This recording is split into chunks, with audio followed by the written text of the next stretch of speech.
अमरनाथ गुफा के पास बादल फटा, 10 लोगों की मौत, सेना के हेलीकॉप्टरों सहित 6 बचाव दल कर रहे काम। महाराष्ट्र के सीएम एकनाथ शिंदे और डिप्टी सीएम देवेंद्र फडणवीस ने की अमित शाह से मुलाकात। अखिलेश को बड़ा झटका, एनडीए प्रत्याशी द्रौपदी मुर्मू के समर्थन में आए राजभर, शिवपाल और रघुराज। ब्रिटेन के पूर्व वित्त मंत्री ऋषि सनक ने बड़ी घोषणा, बोरिस जॉनसन की जगह लड़ेंगे चुनाव। कपिल देव बोले, अश्विन बाहर हो सकते हैं तो कोहली को भी हटाया जा सकता है। कैसीनो और ऑनलाइन गेमिंग पर जीएसटी का मामला, 12 जुलाई को मंत्री समूह की अहम बैठक। डिप्टी एसपी से बोली बुआ भतीजी, साहब प्रेमियों से शादी करा दीजिए।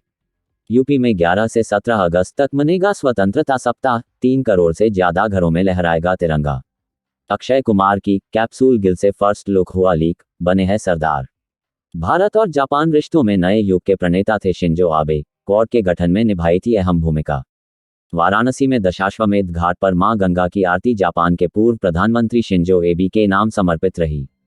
उपद्रव के मास्टरमाइंड टेड हयात समेत 7 की जमानत अर्जी खारिज। गैंगस्टर गोल्डी बराड़ की फोटो पर बैंक खाता खुलवाने की कोशिश, पठानकोट के बैंक शाखा में मचा हड़कंप। अधिकारी ड्रोन कैमरे से करते रहे निगरानी, मुख्य मार्ग के साथ गलियों में की पैदल गश्त।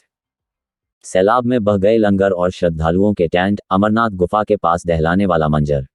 आईटीबीपी की ओर से बताया गया है कि शाम को जब तेज बारिश शुरू हो गई थी, उसके बाद हमने श्रद्धालुओं से अपील की थी कि वो अपने टेंट छोड़कर दूसरी जगहों पर चले जाएं।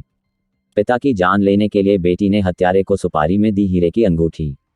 जम्मू कश्मीर में 4.5 की तीव्रता का भूकंप, बादल फटने के बाद आई एक और आपदा। मानसून में अब पाकिस्तान कनेक्शन, पाक में बरस गया हरियाणा के हिस्से का पानी। अब मानसून में भी पाकिस्तान कनेक्शन सामने आया है। दरअसल हरियाणा में होने वाली बारिश मानसून के अचानक राह बदलने से पाकिस्तान में हो गई।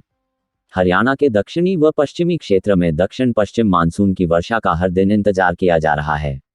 बता दें कि हिसार व आसपास के जिलों में तो मौसम विज्ञानियों के पूर्वानुमान भी कुछ खास असर नहीं दिखा पा रहे हैं, मगर अब मौसम विज्ञानियों ने नए तथ्य दिए हैं। नई जानकारी के अनुसार हरियाणा के हिस्से की वर्षा पाकिस्तान में हो रही है।